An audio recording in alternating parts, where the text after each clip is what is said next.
standing tall. We're ready for the fight. This is Spurs, this is our club. Come on, you lily whites. Hey, lily whites, lily whites, lily whites, lily whites.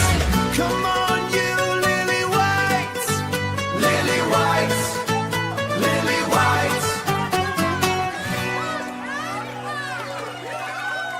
lily whites. Good morning, good afternoon, good evening, whatever it happens to be for you. I hope you are all doing fantastically well.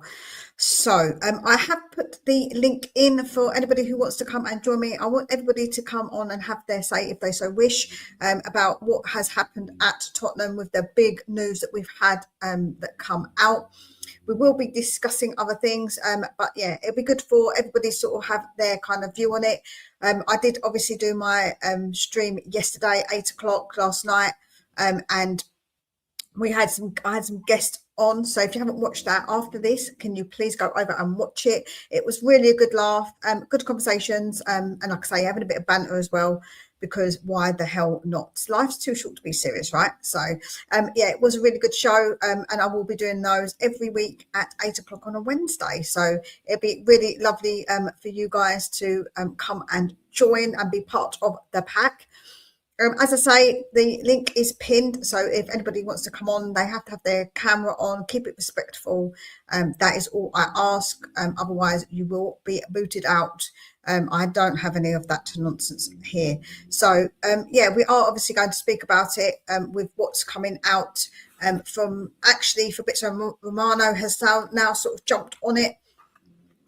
With what's been said about the Mamouche, Gakpo and Savinho thing. So, yeah, a lot of people obviously going to be discussing it.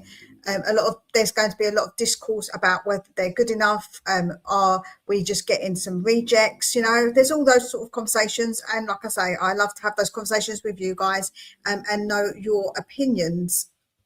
So let's say hello to people in the chat who've come in nice and early. Big up to Rodney. Morning all, Coys and Lange out.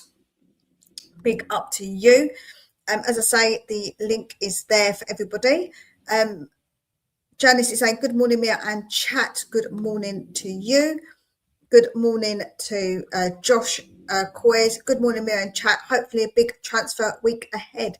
Yes, fingers crossed, fingers crossed that we get it done. Good morning to Super Carlos. Big up to you. Morning, Mia and chat. Yeah, I knew what you meant, Julia. It's okay. We all know what you're like. Scatty as they come. I remember the last rejects we got, and that worked out just fine when it happened. Yeah. To me, do you know what, Carl? I don't really kind of go from that. I don't think that's how it works. Did Barcelona get a Man City reject? No, just because they're bench players, because obviously a team like City has got such depth in their squad. I don't think that they're rejects by any stretch of the imagination. I really don't. I feel like that's just a really silly thing to say personally. Michael saying, Romano says we're in talks today for Mamouche and Savinho. Yep, we will get into that. Firing at me already, indeed. Getting in there early, Driller, getting in there early doors. Why the heck not, eh?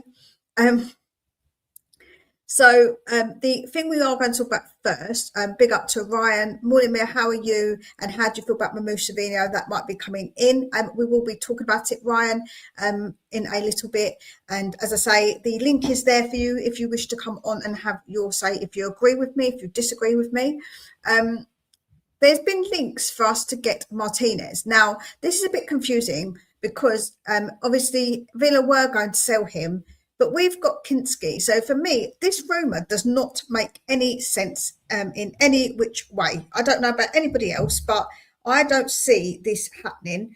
I think that it would be a very strange one if it happened. Because as I say, I thought that Kinski was going to be our number one. So I'm a bit thinking, well, hold up a minute. What is going on here? So I'm not exactly convinced by this, but I'm going to read it to you regardless, and let me know what you think about it. Tottenham Hotspur exploring a move to sign Aston Villa goalkeeper Emilio Martinez. Spurs are looking at Martinez after Vicario joined Juventus on loan. Aston Villa open to selling Martinez before the transfer windows closed. So I don't believe this to be true. I don't think that Villa would sell him for some reason. I just can't see that happening. And like I say, we've got Kinski, and it looked like he was going to be the number one, and we've got the Dubravka in. So I just don't think that just makes any kind of sense. I feel like now with these rumours, right, it just feels like the rumours are just absolutely going round and swirling round and swirling round. And I just don't know how much of it I trust. Like the ITKs are, regurgitating stuff from ages ago and making out like that's new information, like the Jackson thing come out again. Well, we already know that was poo-pooed a while ago. So yeah, it just feels like they're just regurgitating a lot of nonsense, in my humble opinion. I don't believe that for 1 second. I really, really don't. Like I say, guys, let me know what you guys think. Do you think it's true, or do you think that it's very unlikely, like me? Driller saying it cannot be true. Yeah, I don't think so, Driller. I really don't. Martinez is not for me. I actually think he's a little bit of a troublemaker. Yeah, it's probably, I know what you're saying, but I kind of like it and don't like it with him. I don't know. Like, I quite like that passion, but I'm really surprised that they're going to get rid of him. I'm a bit surprised, I must say. Big up to the Tottenham Lens. Please make sure you go over and subscribe to Anthony, as we've got to support all channels. It's so important to do that. So please go and support him. Unlikely, says Michael. Yeah, I think so. I just feel like it's just a really strange one for us to be linked with. Like, it's a really strange link. Morning, Mia, Driller, and chat. Big up to you. I know that you just obviously you press send before you had finished. I do that sometimes too. I get it. Oh God. Yeah, the dog decides to bark. Yeah, as I say, it's something I don't believe for 1 second. Also, the link is in the chat if anybody does want to come on and have their say about anything that I'm talking about. It's just a strange link. I just don't know. Like, I feel like it's a very odd one. Big up to Drilla putting in Anthony's link for me, as she always does, because she's a superstar. Big up to Kevin. What's new? Well, there's not too much that's new this morning, Kevin, I must say. I think that there's probably a lot of regurgitated news, but we will get into the big news, obviously, that's happening. No, it wasn't actually knocking at my door. I think it was one of the kids upstairs, to be honest, Driller, and it made the dog bark. I don't know what's going on up there. The pack was good yesterday. It was good fun. Always enjoyable getting people on, and I'm going to keep, like I say, mixing it up, bringing different people on, and getting the same guest back, but with other people. So I think, it's good to do that, to mix up opinions a little bit. Morning to you, Fiona. I would take Martinez. Interesting, Ryan. Interesting. Martinez has been wanted to leave Villa for around 3 seasons now, says Jason. Yeah, but he just hasn't, has he? So where would he go? What team currently would he go to? It's a bit of a strange one, because obviously he was meant to go to Juve and that fell through. I don't know if there was a reason why it fell through. Don't know, but it just seems a bit of a strange one that he keeps wanting to leave, but he hasn't actually left. So I'm not sure about that. And talking of Aston Villa, apparently Villa want Sarr. I think a lot of us would say that would be a sensible move for us to sell him. And of course, he has had interest from multiple people. So Aston Villa interested in signing Tottenham Hotspur's midfielder Sarr, who is available for the right price. Tottenham want close to 50 million for Sarr, whose current contract runs until 2030. Brentford are also interested, while Al Hilal have made an inquiry about the midfielder. Now, guys, it's not so much about obviously us selling him, because of course we all say that we want to sell him. But the price, guys, do you think that we are majorly overpricing him at 50 mil? Because I think that is a joke. How can we reasonably ask for that much? Now, I'm of the opinion that we should get the most that we can for players that we can get money for, right? But that is surely above, way above, way above what we should be asking for Papa Sarr, right? It just feels like that is ridiculous. 50 mil, 50. Like, are we having a laugh here? I don't know. Like, I just feel like that is a bit crazy. I feel like that is a bit of a crazy, crazy price to be asking. I don't know about you guys. Let me know what you think, but I just feel like 50 mil, I don't think we're going to get that for him. I really don't. Even in this market, I don't think we're going to get it for him. Martinez wage demands put Juve off. Oh, okay, fair enough. Carlos, 50 mil for Sarr, 45 million's overpriced. Yeah, I'm a bit baffled by Oxide. I'm a bit like, what the hell? How can we ask that amount? I'm very, very confused by that. Sarr can go, and it doesn't matter how much we sell him for. I'll sell him for about 30 million.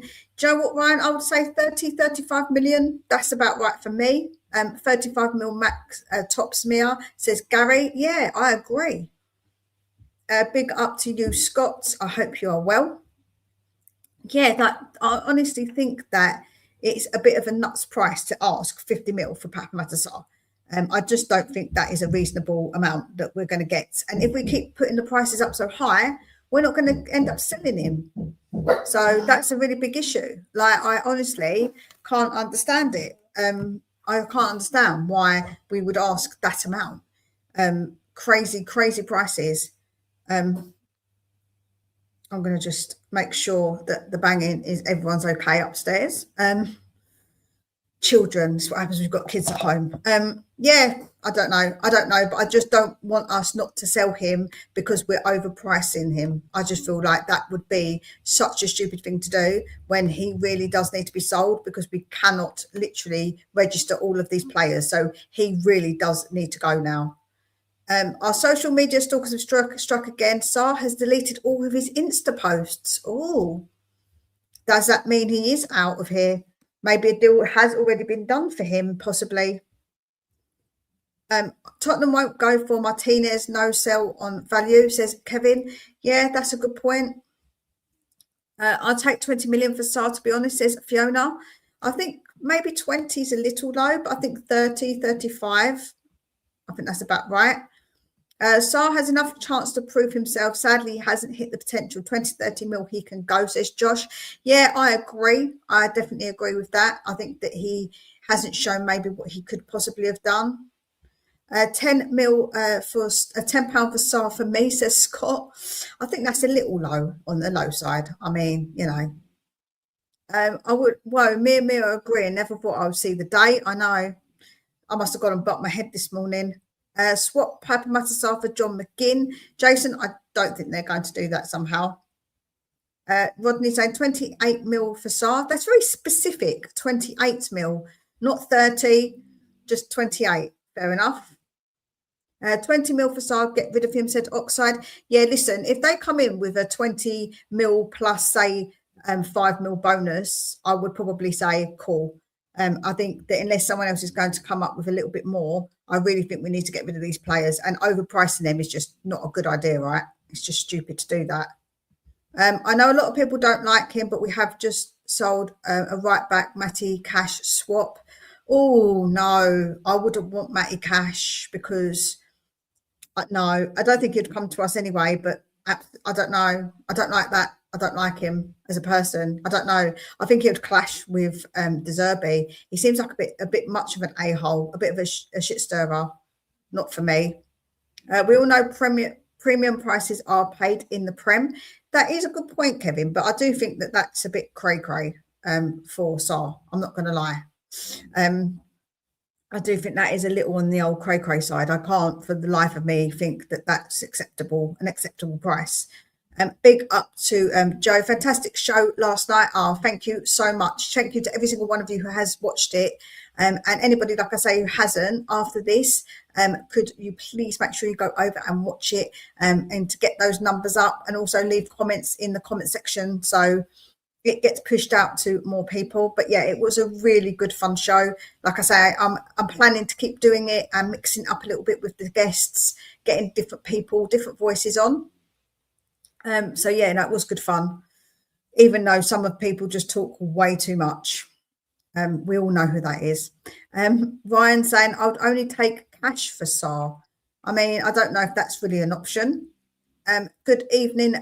Well, it's evening for you. Drag on these nuts, the best name in YouTube. And my children were very happy to know that you're back because I told them. Sarr 35 mil, Richie 35 mil, two Everton 50, 60 mil, Bergvall to Newcastle, then only 20, 30 mil outlay for Man City, double bomber Mia. Yeah, I mean, exactly. I'm not exactly worried about the money. I'm not concerned about what ins and outs because I do think that at the end of the day, you're going to make money. So I'm not sure. I'm not worried about net spend is my point. I'm more worried about us getting rid of these players. So absolutely, I would absolutely get rid of Richie, Bergvall, and then obviously and Sarr, and then bring in the triple threat. If we are on the other side of the sale, i.e. getting the cash in, then I'm all for it, Mia, says Kevin Cook. Big up to you. Not Matty either, Mia. No, I don't want Matty cash. Not keen on that idea, I must be honest. Not for me. So we are going to get on to the big news. And as I say, the link is pinned, guys. So if you do want to come in and have your say on this particular topic, because this is obviously a big topic that has arose, and obviously I spoke about it a bit yesterday. Oh, just cash, not Matty. I see. I get ya. Yeah, so we did speak about this obviously yesterday, but I wanted to obviously go over it again with you guys and see what you guys think, because Fabrizio Romano did actually tweet earlier today and said Tottenham tried to accelerate today for double deal involving Omar Mamouche and Savinho. The plan for Spurs remains two wingers, Gakpo and Savinho, plus striker. Deal on. Pedro Neto backup option only if Savinho doesn't join. So to me, that says that we're trying to accelerate the deal, clearly, that we do want to get both of Mamouche and Savinho in, as well as getting Gakpo. Now, for me, guys, I feel that is a massive thing, because I think that will change our team massively. While some people might say these are players that we should be getting, I agree. We should be getting good quality players. But to say that we are getting them, say, from a Liverpool and a Man City isn't a big thing. I think it is. Even though they are maybe fringe players for them, I still think it's a big deal for us to go and get them. I think that honestly, it's really good for us to see that we're trying to raise the quality of the players we're getting. Now, I'm not so sold on Savinho. Everybody knows this. But I will say that if he comes in with a Gakpo and a Mamouche, I'm actually not too bothered by that, because I think that it's about having quality and also being able to use him in the right way and to develop him, because he is still quite young. And I honestly think that we will see that with De Zerbi, because I do think De Zerbi is somebody who will do that. So I think that he has got he's got that potential to obviously be better. Of course he has, and I hope that I'm wrong, but I've not seen anything from him yet. But with Mamouche and Gakpo coming in, I feel like they're more established, and I think that that will be maybe less pressure on Savinho. So yeah, for me, I think that the fact is that it would massively improve us, in my humble opinion. So let me know, guys, what you think. Obviously, we're going to continue talking about it as well. But yeah, I think that this is, for me, is massive news. I was absolutely buzzing for us to get them. When I heard the news, I really got excited. Like, I won't lie. This something like Mamouche, I was buzzing for that. Because all along, what have I said? I wanted Gakpo and Mamouche, right? That's what I've said all along. So are Tottenham listening to the little channel of the Lone Wolf? What did we pay for Sarr? Do you know what, Jason? I actually don't remember what we paid for Sarr, but I know it wasn't a lot. I don't think it was very much at all. Oh, there we go. Juller's on it. This bomber word is so overused. The Zerbi said it once, and now we have dined out on it for the past 2 weeks, says Kevin. I mean, I've not really said bomber. I've said like maybe a big like it's a big news for us, and I think that it is obviously something that we've got to say would be fantastic for us. 14.6 mil we paid for Sarr. Yeah, so whatever we get back for him, that's obviously for me 100% good news. I'd rather have Nusa or Leao if we can't get Savinho. Yeah, me too. I'm not entirely sure about Neto, so but Leao is a bit lazy. Nusa, I think, probably the slightly better one of the three. I don't think we'll get all three, Mia. I think we might, you know. I actually think we might. I can't see us getting both. Get us both from Man City, especially if Jeremy Doku is injured. Yeah, that's the only thing, Kevin. But they have got a lot of options, you know. When you look at their options, they've got a fair amount. I don't think that they're short on players. And if he really wants to leave, and if he did actually hand in that transfer request that he apparently did, I mean, he doesn't want to be there. Are they going to try and keep a player that don't want to be there?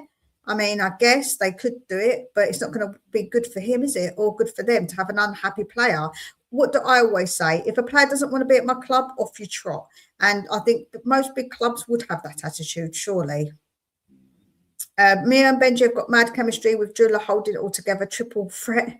Big up. Jula likes to stir the pot as well with Scott Amos and me. I expect Savinho and Mamouche will be done today, but Gakpo could be really difficult to get done. It depends if they get Barcola. If they get Barcola, then it will go. I think it will move along quickly. Big up to Kevin. Good morning, me. I hope you're well. I am well. Took the dogs out for a walk, so they're absolutely snoring their heads off. So if you can hear snoring, I apologise. And last night as well, someone said about snoring. It's the dog because he is actually quite loud. Ozzy, he's the loudest of the three of them when they do snore. Why not make it a triple bomber with City and try and get Rico Lewis from right back cover? Even if it's on loan, they're willing to loan him out before. I mean, that's not a bad shout, Deacon, but I don't know if they will allow us to do that. I personally don't say bomber, fair dues. Big up to Benji. Please make sure that you go over to Benji and subscribe over at the Tottenham Concept for me. Please go and support him. He needs to get those subs up, get those minutes up. So go and watch his shows that he does, the Chinwag, because again, they're really good panel shows, really good fun, difference of opinions as well. So please make sure you go and support him. Big up, Mamma Mia. How's everyone doing today? Will the dynamic duo arrive? I don't think it will be today, but we might get a bit more news from it, Benj, because I think we've been working on this a while, you know. I think we've been working on this deal a while. I think they've kept it a bit hush-hush. I really must say that. I think that the Savinho deal was well known, but the Mamouche part, I think, was a bit hush-hush. So I honestly think that that one is like, it's closer, because when you look at what's been said, it's advancing, and now when you look at what Romano said, he's accelerating it. I think that we are pushing to get it done. What's the odds that we don't get any of them? Drag on these nuts? I think we will. I do think we will get them. If we can't, MGW from Forest right now might be an option in January or at the end of the season, Mia. Yeah, I would love to get Morgan Gibbs-White. I would absolutely love to get him. Please don't forget, guys, you can come in and have your say. The link is pinned. Make sure you put your camera on, keep it respectful, and you are welcome to come on and have your say.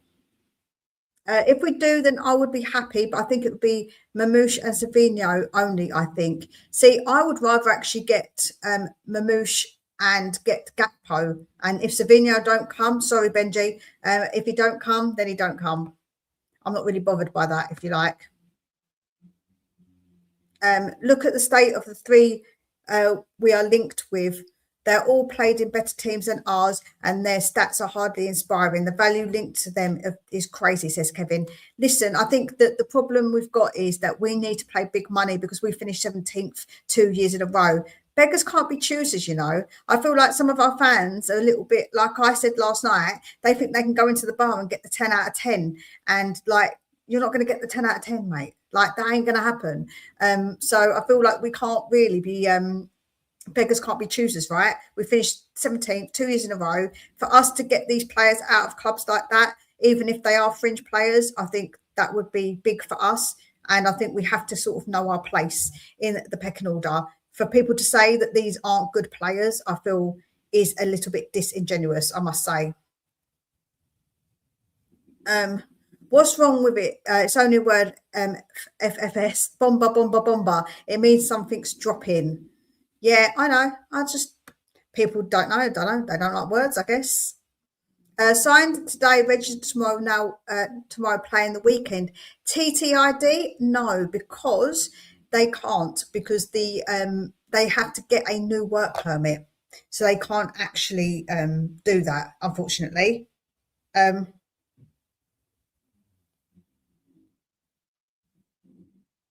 Hold on a sec. Let me see. I thought that I did make you a mod, Benj, but you're not. I don't know why. That's weird. I'm so sure that I had you as a mod. My bad. But you didn't make... Anyway, you don't have me as a mod, you cheeky what's it. The cheek of him demanding to be a mod. There we go. So now I want to be a mod on your channel, mate. I expect moderation be ASAP. I want to be mod. Yeah, so we won't be able to get them in, actually, unfortunately. They can't do that. But these are words we hear every bloody week, Mia. I'm still not convinced they're coming. I want to be wrong. Oh, why are you being negative, man? You're bringing the stream down. We've got to be happy. Come on, guys, get excited. The fact that we're trying to get these players, I think, is massive for us. I feel like that we are showing that intention that we wanted, right? If I came on here, you would just say no, LOL. I mean, you're welcome to come on, Ryan, as long as you keep it respectful. I don't mind at all. Only 15 likes, around 40 watching. Come on, everyone, hit that like button. Big up Oxide for saying that. Yeah, hit that like button, that subscribe, and it all helps. I can't stand back in the day banter or bomber. Back in the day, yeah, back in my day, banter. I don't know. There's some words I think are a bit cringy, but mostly doesn't really bother me.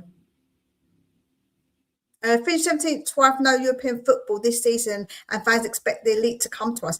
TTID, I agree. I honestly think that whilst we should be getting decent players and we should be getting good quality, I can't understand for the life of me why people don't want someone like a Gakpo, a Mamouche, and all right, Savinho. But yeah, I can't understand it.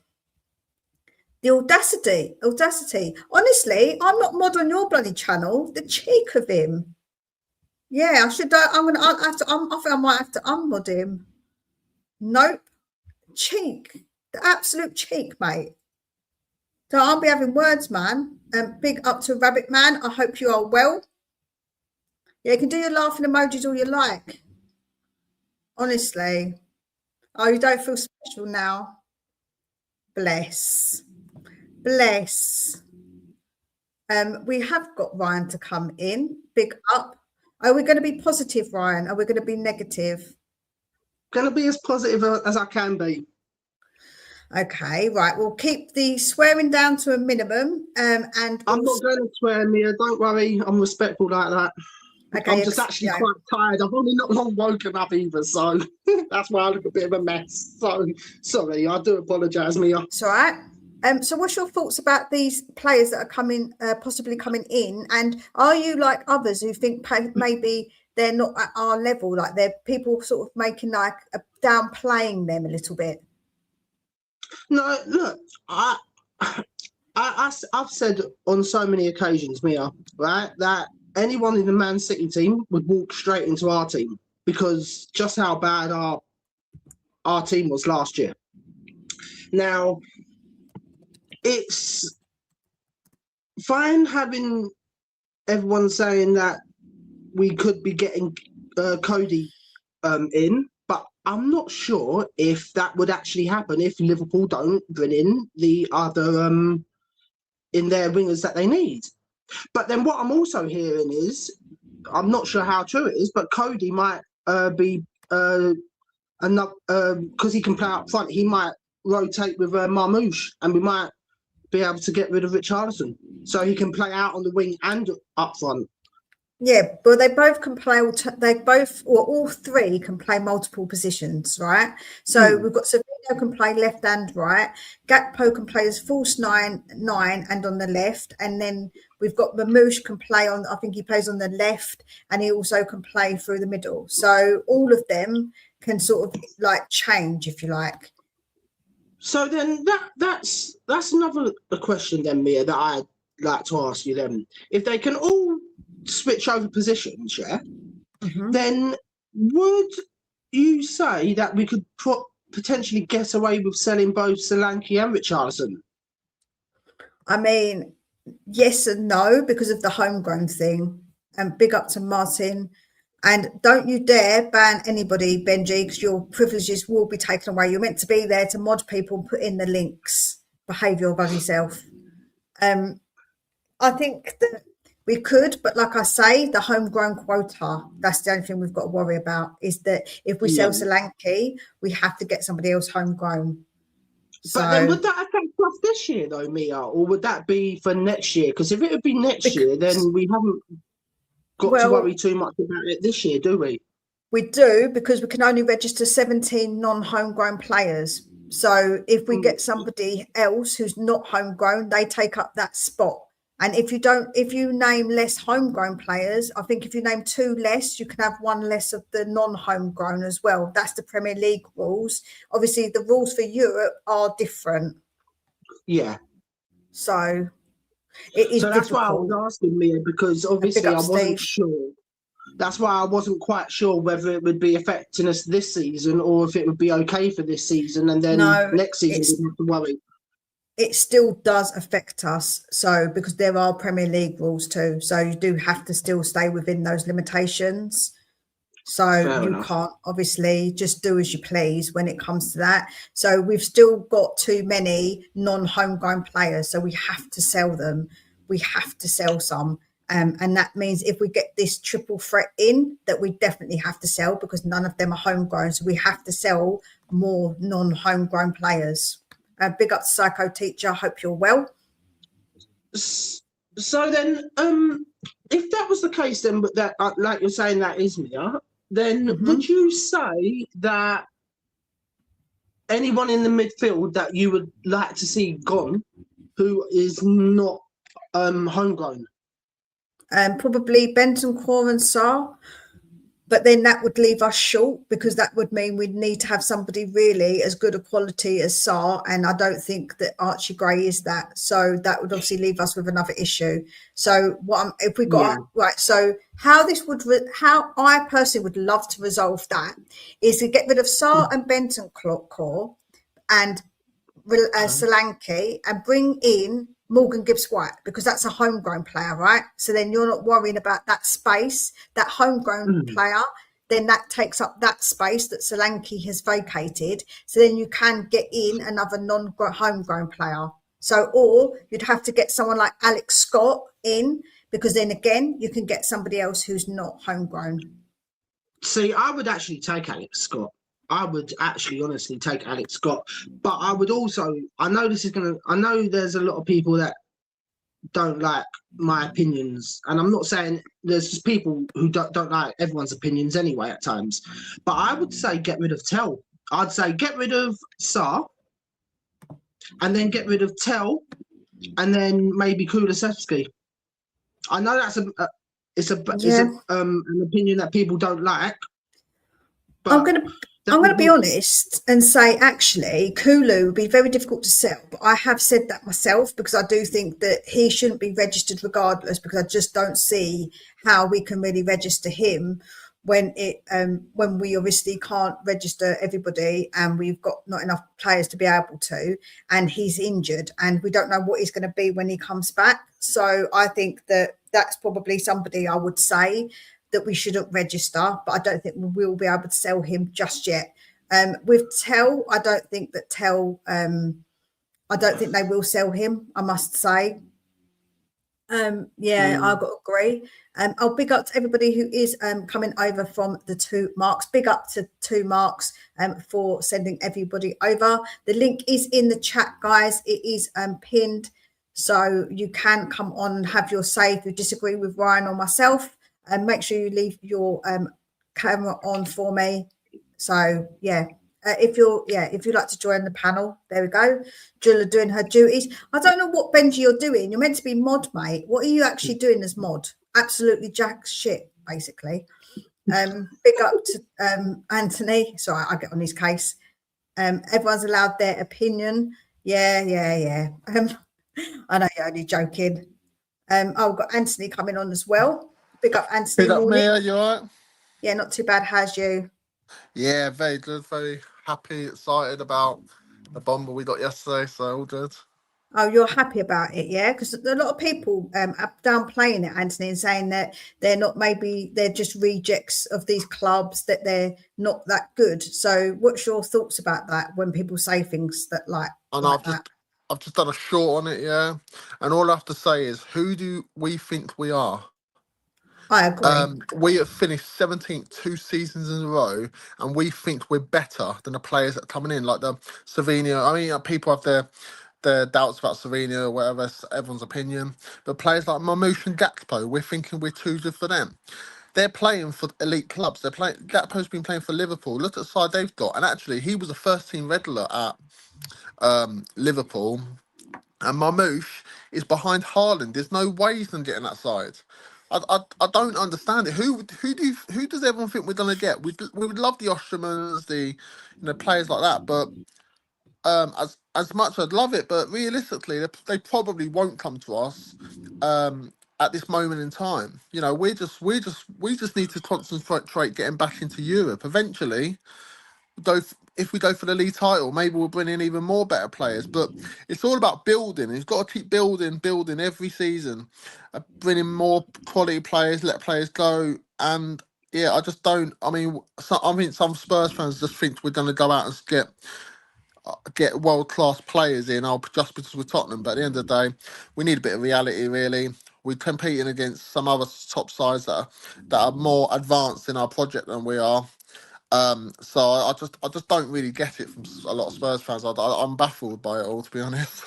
Big up again to everybody who's just joined. Please make sure you smash that like button if you are coming in from the 2 Marks. And if you're not subscribed, then please subscribe. And also please subscribe to Anthony and also the Playful Spurs with Ryan as well as everybody else who comes in and out who's got channels. Please make sure you go and subscribe.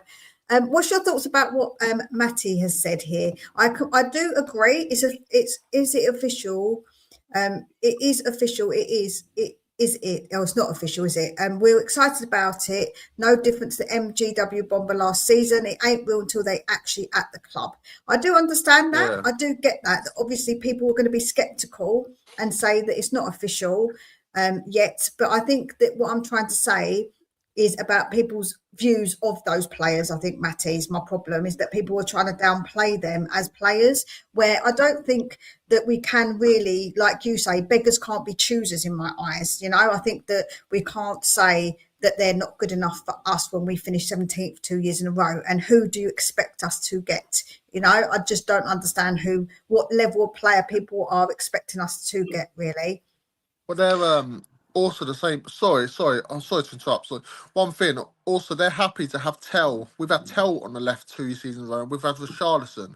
So what do they want us to keep Tell and Richarlison in the side, because they are much better than what we've got? Yeah. No, I hear you. What was you going to say, Ryan? Yeah, I have to agree here with Anthony, because it's. I don't want to repeat what he just said, but who do we think we are? We finished 17th, but what has really got me thinking though is why are we still keeping Tell? Like I even said this to you earlier, didn't I, Mia? I said, why are we keeping Tell? What's the point in keeping Tell if all we're gonna have is just then no one else there? Like, okay, I get it. We got Odebear as well, but then Odebear, he's another one that's absolute rubbish. It's a shame because I actually think he speaks my did have. language, if that does. I think we did have he did actually have a few good games. And when I went to the stadium as well, but yes, he needs time and we haven't got time. So whilst he's injured, we shouldn't register him. And once he gets back from injury, I think we should sell him. Absolutely. That's another player I would happily say he can go, you know.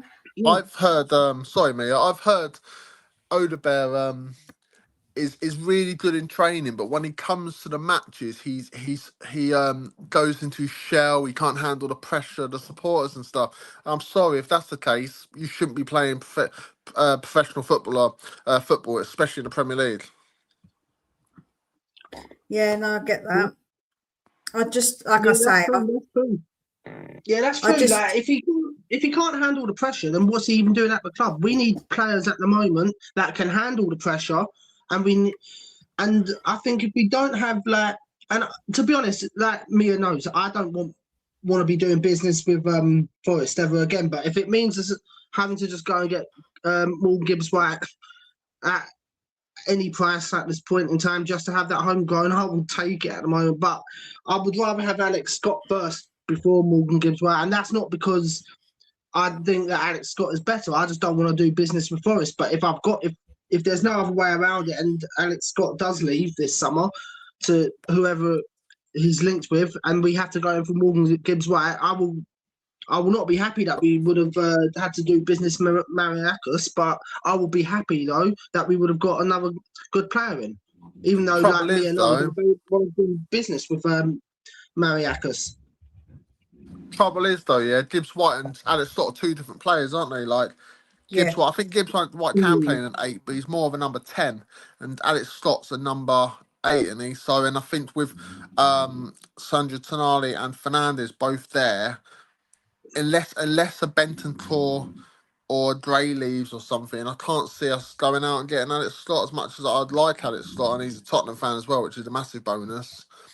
I think we're much more needed to try and sign a Gibbs White, because with Maddison, with his injury record, we're still unsure with there, and Kulusevski being out and stuff. So I think Gibbs White, we need a Gibbs White more than an Alex Scott.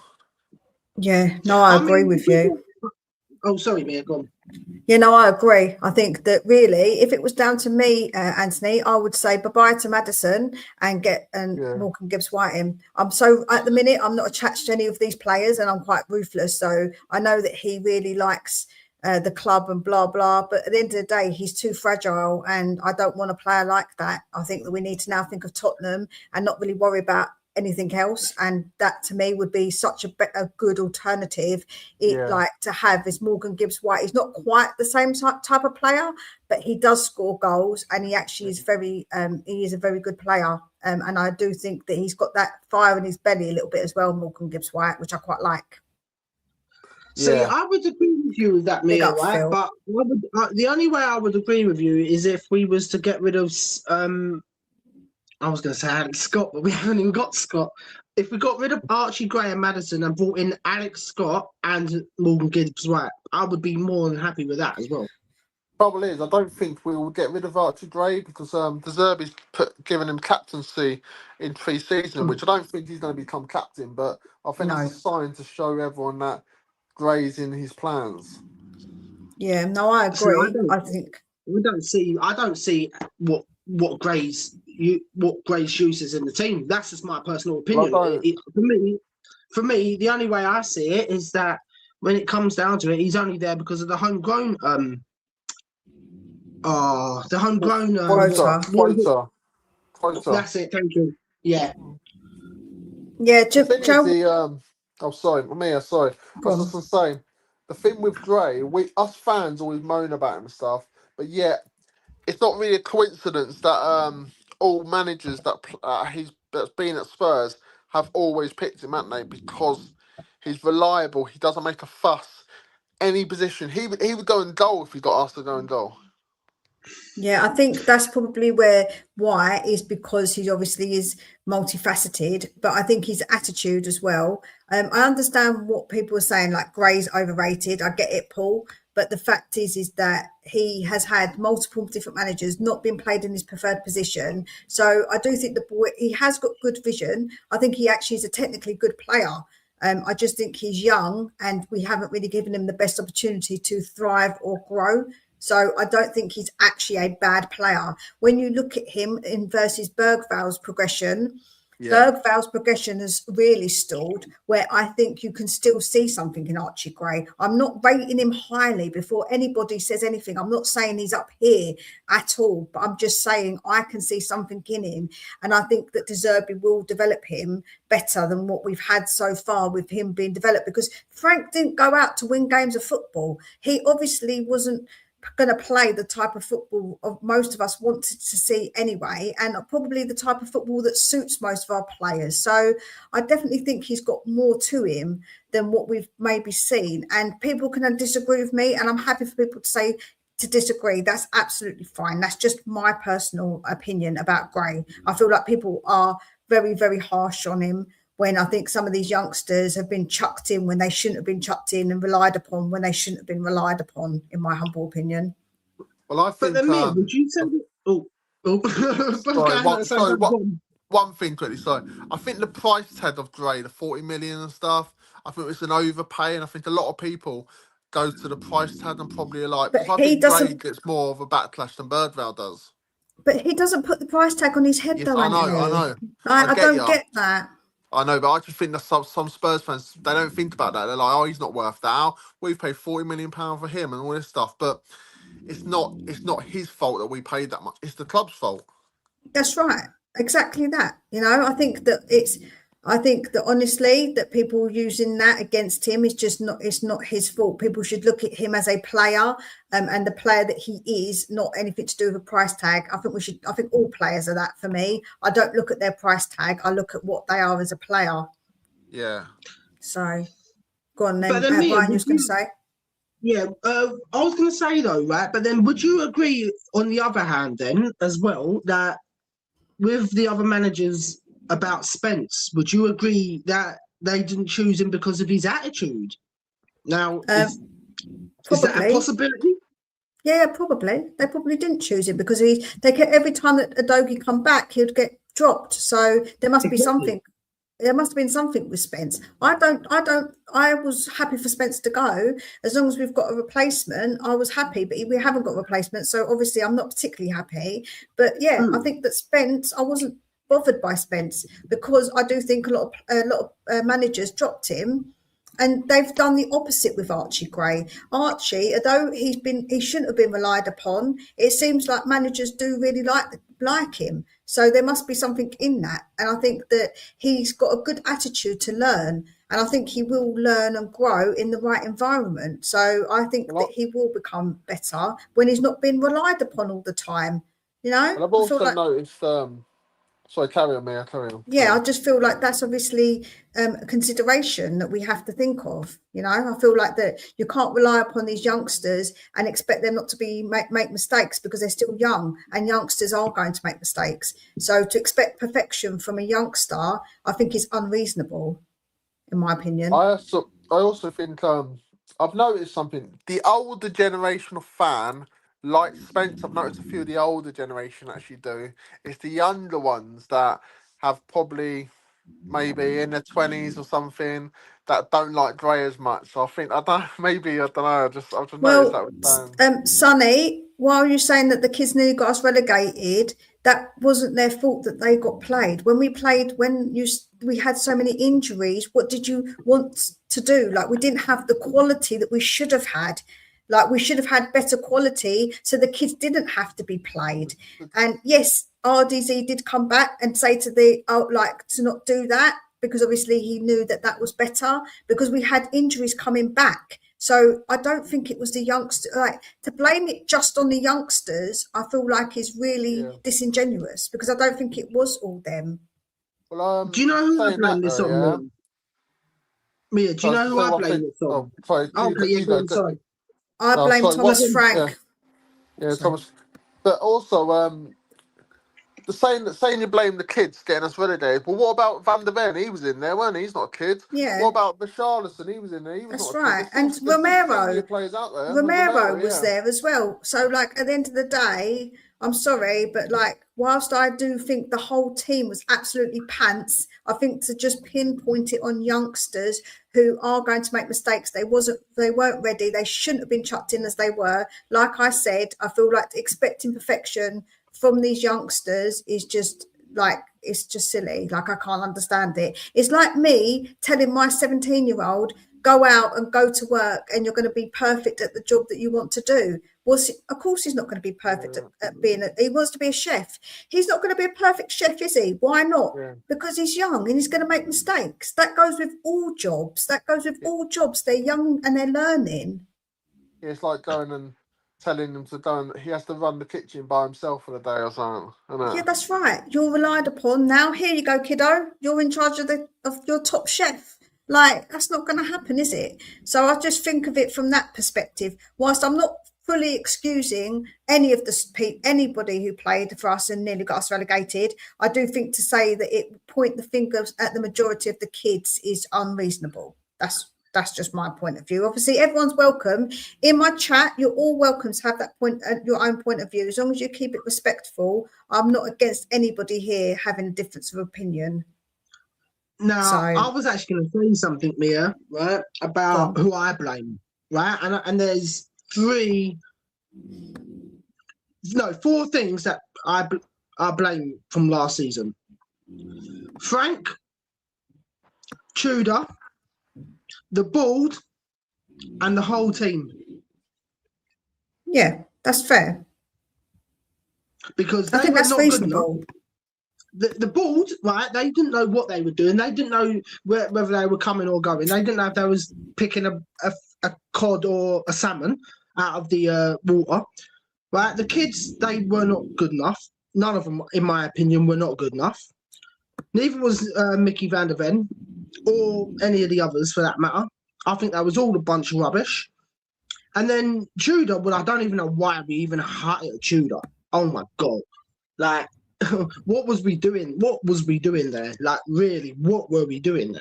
That was the biggest mistake we could have ever done. Yeah, no, I get that. Paulinho, he didn't really, he came in, obviously, I'm trying to remember the sequence of events when he come in, and obviously we did have him available, but we were relying a lot on like him, and well, we had him, didn't we? And then he was Did you say Paulinho? Sorry. Yeah. Yeah. But the fact is that Paulinho was sitting on the bench. I get it, because that was the choice of a manager. It's not the fault of the kids that go on if the manager picks them, right? Like, I mean, what do you expect them to do? At the end of the day, that's obviously something that's down to a manager. So the manager's also to blame. That's why I said they're all to blame. Like what Ryan just said, which I can't believe I'm agreeing with him on this, because obviously we very rarely agree. The fact is that it's down to the managers to pick the players. And if the players are going to make mistakes and then they make mistakes and then you wonder why we're 17th, then I feel like that's a manager problem too. I feel like it was a group, a collective thing. But to point fingers, Sonny, at just the kids, I feel like I say is weird. It's a little bit unreasonable. We've got to decide what we want to do. We want to be an attacking club. We can't keep going from attacking to defensive to attacking to defensive manager all the time. We're signing players for attacking system, then we're going to defensive, and then we're expecting the same players to do a defensive job. Then we start doing attacking. We want to play attacking football, no matter what we win or whatever. We want to be an attacking club. So I think that's what we have to stick to from now on: is sign players to fit attacking systems. Yes.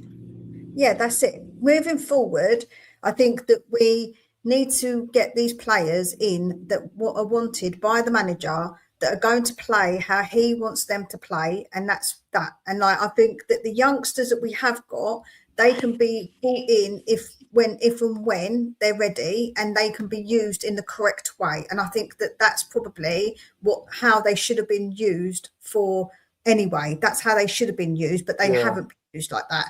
So I'm happy for them to come in, but to be relied upon, no, absolutely not. And that's why we we're looking to get better quality, which we got Fernandez, yeah. Although he's fairly young, he's got experience. He's played in the Premier League. He's got that experience.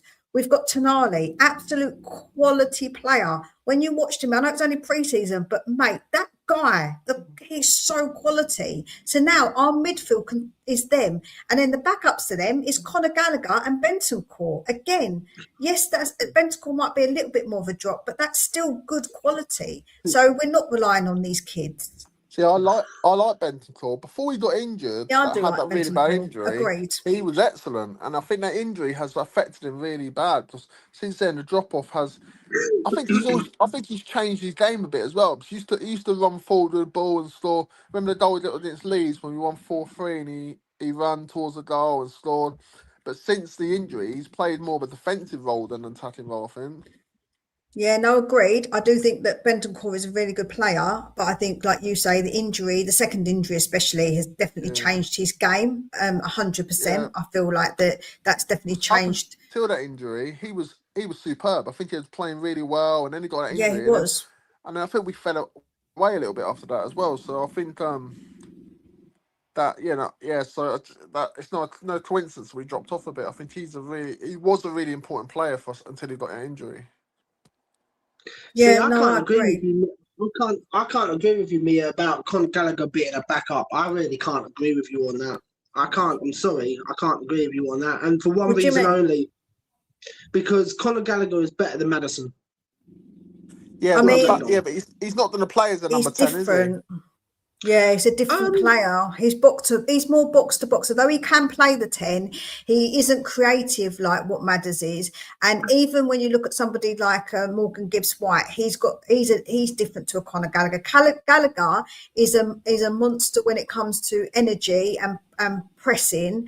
But on the ball, he isn't technically maybe as good. And I think that Morgan Gibbs-White is good technically on the ball, and Maddison most certainly is. So I think it's just a different type of player. He's more box to box is what he would probably want to play, though he can play the 10, and he did do well for Palace there, and he can, like I say, press up high. He's got energy for days, for weeks.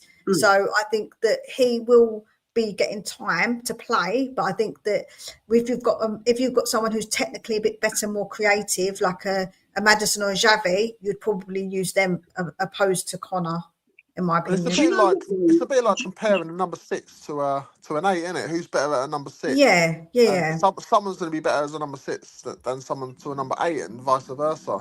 It's a bit like Gallagher and Maddison. Gallagher will probably do a number 8 job better, but Maddison as a number 10's better. Yeah. Can I ask you both then a question? Can I ask you both, by the way?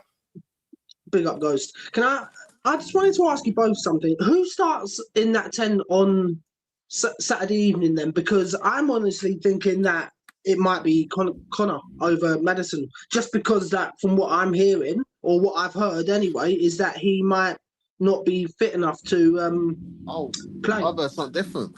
But I don't know what I think. Maddison put on his what is it, maybe Instagram or something. He said, looking forward to the first team of the season, all ready for the first team of the season, looking forward to a GW1. So that tells me that he's fit.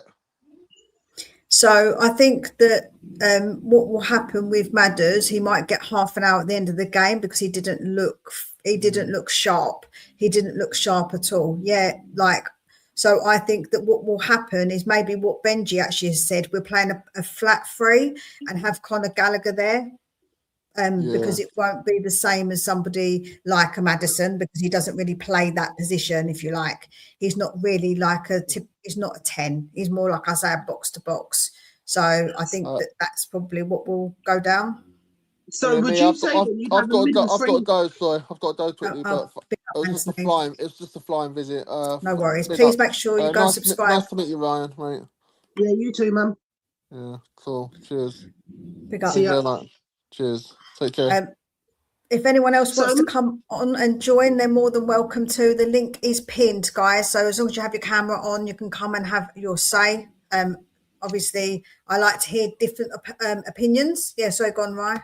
Yeah, so Mia, would you say that it would be Conor Gallagher, Tonali, and Mateus in that midfield starting on the weekend then? Yes, 100%. Yeah, no, Okay, 100%. that's I think. interesting. Yeah, and I That's think that's interesting what because we'll I know be. that he likes to play a 4-3-3 attacking, doesn't he? He does, No, but at the but moment, he hasn't really got the players to do so. Big up to Tom. Thank you very much. Yeah, I don't think he's got the players to do it at the moment, right? So I don't think that's what's going to happen. I think that I think Madders, like I say, will play at some point, but I don't think he is ready yet to play a full game because he didn't look right when we saw him in the pre-season. He looked a little bit yeah. off. So Yeah, I mean that's fair enough. That's fair enough. I mean, I wouldn't agree that Conor Gallagher can't play in that attacking midfield, but I will disagree with you on that. I think he personally can, and he can get assists and score goals from that position. But at the same time, I can see it from your point of view, Mia. he can. I think he can. I think he can get goals. I'm not trying to say that he doesn't. He looked a bit in pre-season. Gallagher looked like he was trying a little bit too hard. In my opinion, I felt like he was trying a bit too hard in some of the games, and he was, not quite on it for me. But I do like Conor Gallagher because, like I say, he covers every blade of grass. He is very good at pressing. When you watch us press, he is really good with the pressing. So I would probably say like he's good at that. He can get the ball to somebody else and obviously pass it into somebody to get a goal, as well as he can score goals. But I think that that's not his game, is not to be like when you do those little clever tricks and flicks, those clever passes. He hasn't got that clever pass in him. With Madders, he looks at the game differently, so he can predict the game a little bit. He can read the game a bit better, where I don't think Conor Gallagher does read the game very as well. So, like I say, he's a different kind of player completely. But if he has to play in that position, he isn't going to play a Maddison type role. I think he'll play, like I say, more of a getting it to somebody, a short pass to somebody, because he hasn't got that technicality to actually do like clever passes, if you like. No, like you see Madders, he's got twinkle toes, he twinkle toes his way through and stuff. Gallagher isn't like that. He's more of a bash his way through kind of guy, isn't he? I mean, I think he can bash his way through, but I think he has got something about him though as well, Mia. I think he can bash his way through, but I think he can pull out a pass if needed be. Like a really good pass, a bit like Tonali type passing. Exactly. It's Tonali type. He's not a Maddison type. That's what I'm trying to say. He hasn't got that technicality where he's, like I say, he's not a Maddison, isn't it? He's not a Maddison. He's an 8, exactly. He's not a 10. But if he has to play Ghost for now in a kind of 10-ish kind of role, but it won't be, he's not going to be right behind a striker being like a Maddison type 10. That's what my opinion will be. That's not what he's going to play because that's not his strong points. I think that... Go on, Mia. Go on. Continue, sorry. Yeah, no, that's right. I think that obviously we have to say that that isn't his preferred position. So if he plays in that, we aren't going to see maybe what you would expect from a Maddison. So it will be different. So fair enough. I get that. So the back line, I personally think will be a bit weird this week. I think it'll be Robertson at left back. Personally, I think it'll be I think it might be Paul Van Heck and Van der Ven, and then Porro on that side. Would you agree with me with that, Mia? I'm asking. I don't think Van der Ven will start. I think it will be Heck and Senesi, and I think that on the right it will be Archie Gray because I don't think that Porro is probably ready quite yet because he's only just come back. He probably was doing God knows what for a little while because obviously when they won the World Cup, so I think that he probably isn't really quite ready. So I do think we'll see an Archie Gray instead. And that's my prediction anyway. I mean, I don't know. I like Robertson. I love Robertson. Right? Can't fault that signing. Can't fault the Van Heck signing, and I can't fault the Senesi signing. but I just would love to see at the start of the season it being Paul van Heck and what's his name, Van der Ven starting next to each other, because they play with each other for club and country, didn't they?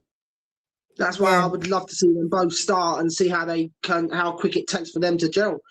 Just because they both play for the same country, didn't they? So yeah, no modding was needed because you all behaved yourselves. You did, Matty. You did all behave yourselves. But Benji's just a useless mod anyway. He ain't done nothing. Absolutely fault, mate. He's getting it revoked. I'm telling you. He carries himself on. He's getting it revoked. Well, we'll have to see, obviously, what happens with the back line, but I do think that's more likely because we haven't seen Van der Ven play, so I don't know if he's got a knock or if they're just being really careful. I don't know. No, I'm not wearing meta glasses. They're just plain sailing normal glasses. I actually have to wear special lenses because I've got an astigmatism in my left eye, which means my left eye is basically bloody useless. So I've got to wear glasses. I've had to wear glasses for a long time since I was quite young, unfortunately. Oh, I'm bad for that, Mia. I should be wearing glasses because my left eye is worse than my right eye. It's 1920 in my left compared to my right. And look at me. Do I still look like I wear glasses? Yeah, I've got no choice because I have to wear them because I get headaches if I don't wear my glasses because my eyes are so bad. I'm literally blind as a bat. Blind as a bat, me. But yeah, so as I say, we'll have to wait and see what it is. Midfield, I think, picks itself, like I say. I think that it will be Fernandes, Tonali and Gallagher. And then the front line, I think the front line will probably be, I think it will be a Tell. I think it'll be Richie. And I do think it will be Mikey Moore, unfortunately. For everyone's obviously not very happy about it, which I understand. So what do you think about the front line? Do you know what? I would. I'm sorry, you was probably going to do a prediction video on a different on your own, weren't you? But I thought I'd ask you anyway. But no, Mikey Moore, I'd agree with because I think he deserves at least one chance to start in the Premier League. Like I said to Paul when just before he went out last year on loan to come up here. I would have loved to have seen him started last year, personally. Quite clearly, it was the wrong. I called it wrong, and I'll admit I called it wrong. Blimey, me, I'm admitting stuff now. What's going on? I don't know. You agree with me twice, then me admitting stuff. Blimey. No, but and more. I would like to see get a chance to see if he can do anything against Brentford. It's going to be a long look. I like the kid, but some people say he deserves a loan.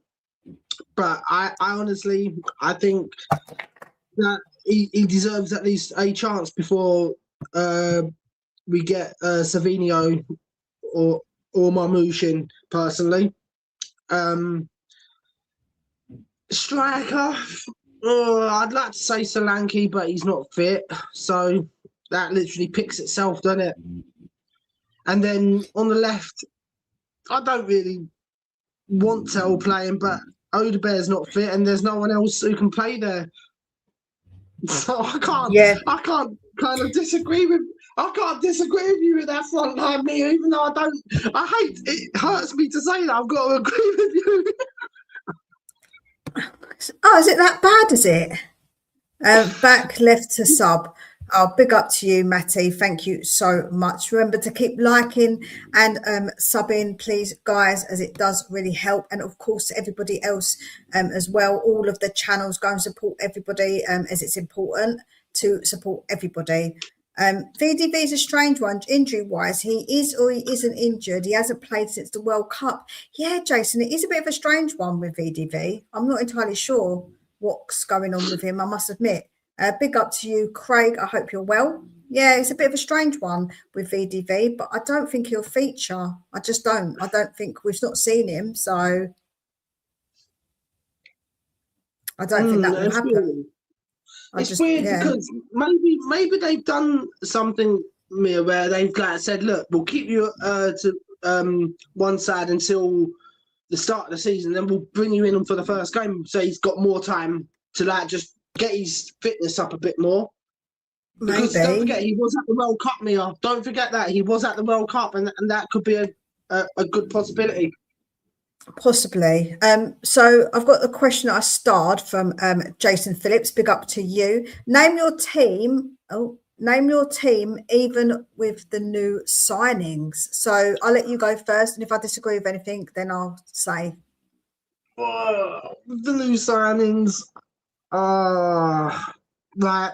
Okay. Well, I don't. I think he means if we get Gakpo, Savinho and Mamouche, I think add those in. I think that's what he means if we get them. Right, okay. So if it was to be with them three in, I don't like the goalkeeper position anyway, so I'll just choose Kinski. Yeah.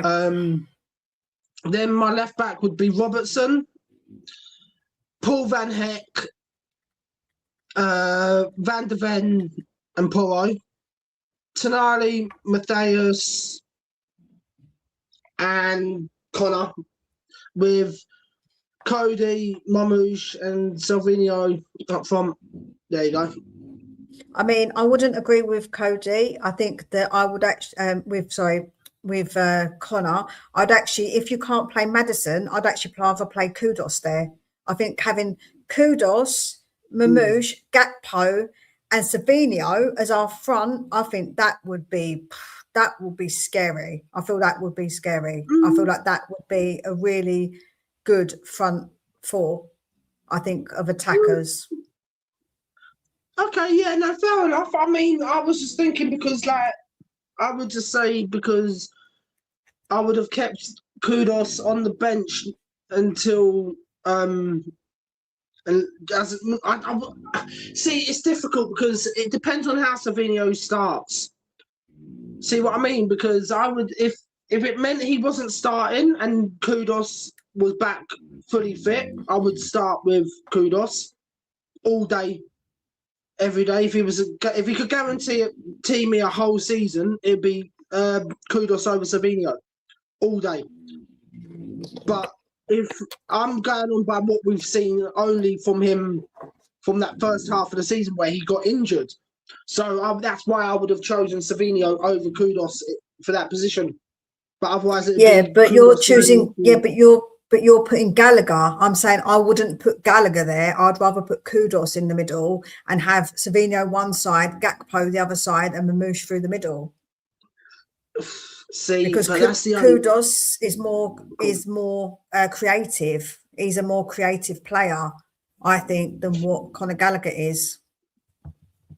See, the only problem is he didn't play well in the middle when he was. Or hang on, or was it? No, hang on. No, he played better in the middle for West Ham than when he was out on the wing, didn't he? See, yeah, because basically they team up on him on the wing. In the midfield, they don't. So he'll have more, like a bit more time, maybe, because they won't maybe double up on him so much. So I think that could be why. Yeah, fair enough. But then that also it also leaves us with Xavi when he comes back in January. Yeah, that's fine. But that's okay because Xavi can play. Because Xavi can play on the left as well. So I mean, I think that but that's a good problem to have, though. That's a fantastic problem to have, because if we think that in the future we want to get into Europe, that is exactly the kind of depth that we want. We want them to fight for places. We don't want anybody to be guaranteed a place. We want them all to have to fight for it. So I'm up for that. Give it to me. That's the best. I think that is the best case scenario, is where everybody's fighting for it, because then nobody gets complacent. I feel like that we don't want that complacency. I don't want complacency. It's a good problem to have, though, me. Like, that's what I was going to go on and say. It was a good problem to have, but it's kind of like a headache when you've got so many players who are training well.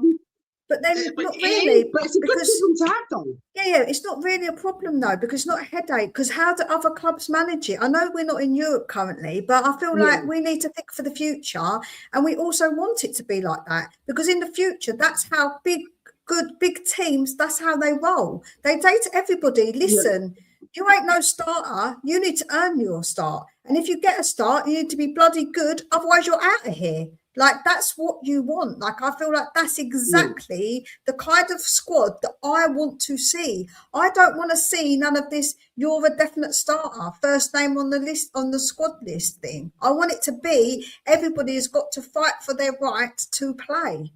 And I think that's exactly how you should have it in a good big team. See, Mia, it's funny because now I'm being a bit of a hypocrite on myself here because you're a hypocrite, never.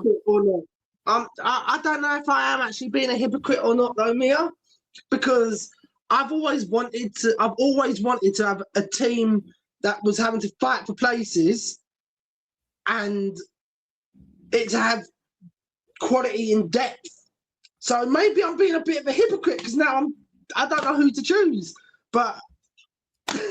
I mean, that's not a bad thing, though. That's what I'm saying. That isn't a bad thing that we're discussing here, and that if we get those 3 players in, that means that we are going to have an issue where we're like, oh, who is going to play? That's a fantastic problem to have.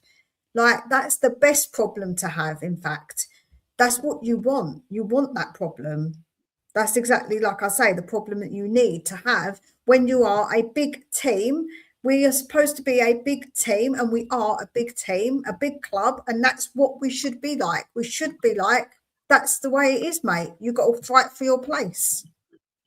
See, the only position that I would say is not up for, is just, is a guaranteed spot, and unfortunately, it's because I think we've spent badly with the Bradford. Or I can't say his name. Dubravka.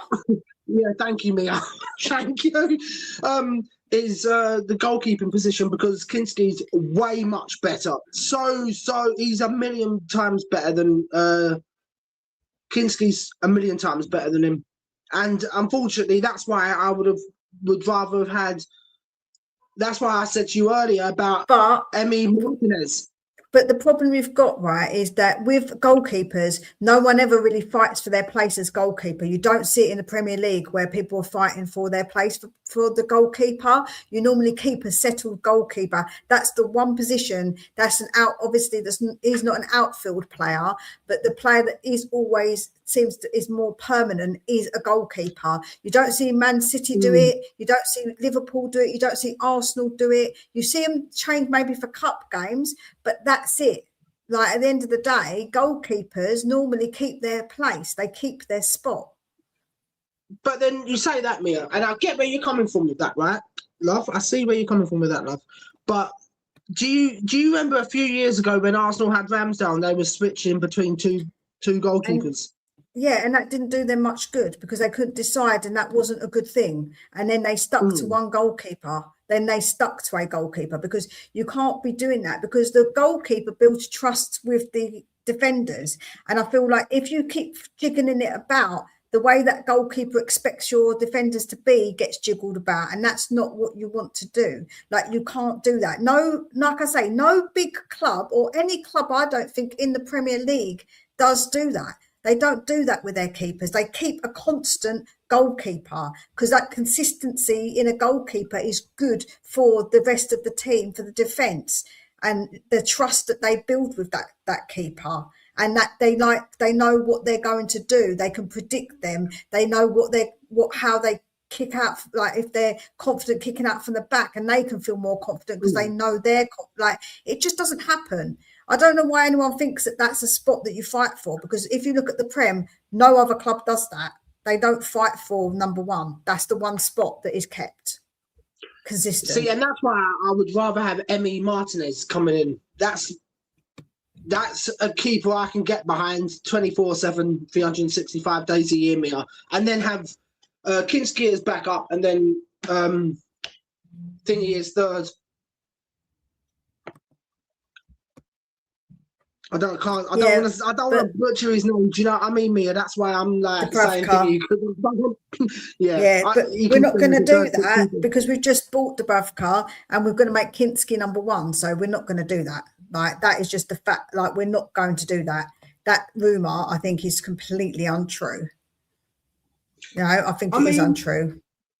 I hope it's not untrue, personally, but that's just my opinion. I don't have to agree with you, Mia, and people in the chat don't have to agree with me. Of course. But that's my 100%. Personal opinion. I'd rather have Emi Martinez in goal 24/7, 365 days a year over Kinski, and then drop him down to number 2. I'll take that. At one point, I was thinking realistically, thinking of Roofs. I weren't having any. I wasn't even thinking of having the unrealistic side of things. Thinking of getting Emi Martinez, but if it does come true, I will be absolutely happy with it, Mia. I will be over the moon, and that'll be a 10 out of 10 window if we can get the other 3 in as well. That'll be a 10 out of 10. I don't think we will get him. I think that's a bit BS, that room, I must admit. But as I say, for me, if we get those 3 in, I think it's it's probably a 9 out of 10 for me, the window, because I think that would be absolute. I think it would be an excellent window with those 3 players coming in and the rest of the work that we've done. I mean, yeah, I think it would be a very, very good window for us. So. Okay, so as it stands as right of now, on the 20th of August 2026 at 12:21, where do you stand with that window rating as it stands now? As it is now, a 5. Fair enough. I'd probably agree with you on that. I can't believe I just said I'm going to agree with you on that one, Mia. Simon's saying the 6 and Ghost is saying the 6. So a lot of people are in around that region, right? Matty's saying the 6. Let me know, guys. If you're watching this on playback, please put in your what you think the window is so far, and also anything that we're talking about. It really helps the channel to push it out further once it's finished, to put more comments in, as it obviously indicates to YouTube that people are liking the stream. So it really does help me out, as well as subscribing and also hitting that like button. We get 3 signings. It's a 9 out of 10. Ghost, I'm with you on that. That's what I said. I can't even get 1. How do we going to get 3? LOL, says Adam. I mean, you've got to have a bit of faith sometimes. I mean, let's hope. Wasn't that what Boy George said? You've got to have a little bit of faith. Yeah, George Michael. Yeah, I like a bit of George. I like George Michael. Greek guy. Good Greek man. To get 10 out of 10 would need Osherman or Kane for me. That's fair enough, Ghost. I hear you. I'd rather try to get Diego Costa from Porto. I don't know if we would be able to get him, to be honest with you. Loan. 7 says John. Top Show says Simon. Big up to you. What else everyone's saying? A 5 from me. Only 3 players at once. If we get these players, a 9. Yeah, big up to you. I said that, a 5 at the moment. If we get all 3, where do we finish? Oh, we'll talk about that one in a moment. That'll be the next thing. If we got those 3, it's an 8 from Marianne. 9 says Driller. If we get these over the line, 6 if not. Tyree saying give it a 7, seeing as we've had shored up the defence and the midfield. We should be a lot harder to beat next season. Now we just need goals. Yeah, no, we definitely need goals for sure. Don't know how we score. Why can't we do higher than a 6? We look a lot like a lot of boring games trying to win 1-0 at the moment, says Matty. Yeah, the thing is, that's the problem, isn't it? But if we get these other players in, I think we will score goals for sure. Meant 9, hit the wrong button. No worries, Marianne. 6 right now, says Lone. So I think everybody's pretty much on the same page, right, about what they think it is right now. I still think we're short right back, Gray, not for me in big games if Porro gets injured, says Ghost. Yeah, that's why I think it's a 9. If we've got those 3 players, Ghost, I still think we need a backup. We need somebody to come and be challenging Porro. And I think that for me would make it a 10 out of 10. If we've got someone like a Neco Williams, I would be more than happy with that. And that would make it a 10 out of 10 for me. Yeah, Muniz from Palace would be great little signing for right back cover. Also get that higher up the pitch too. I get that. Again, if we did get somebody like that, I think that would make it more of a 10 out of 10 for sure. I think that would definitely be something. So the next thing we're going to talk, question is that Kevin has put this in. Big up to Kevin Cook. If we get all three, where do we finish? Ryan, I'll let you go first, and then we will be finishing off after I'll this. give you where I think we're going to finish now, as it stands right now, and then I'll give you where I think we finish with them three after. As it stands right now, I think we finish 8th. As we sit here right now, as of if we get the other 3 in, I would say maybe 5th. Okay. So I'm going to please make sure you put your comments in, because I will be finishing off after this. So let me know where you think we're going to finish without these 3 players, and then with the 3 players as well. Put it in one message, so I can read it out. I think if we don't get anybody else in now, I think we would finish between 9th and 7th is what I've said.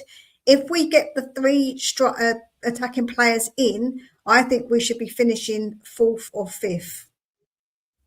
I think, because I think we're actually close together again. I think that honestly, we've got enough firepower, we've got enough control in the midfield, and I think that our defence is good. So I actually think that if we get those 3, I would expect 4th or 5th from us. I think that's probably where I would put us. So this is other people's opinions. Currently for 5th, I can't go any higher than 8th, even if we get all 3. We need a striker, not someone who can play as one, says Deacon. I get it. We just need someone who scores goals for me. Now other managers find it hard work out of starting 11. That's what we need for some time. 100%. Easy. We get all 3. We come 5th. Lone saying we finished 10th right now, top 6 after. Let me know, guys, what you think if we did get all 3, where we would finish.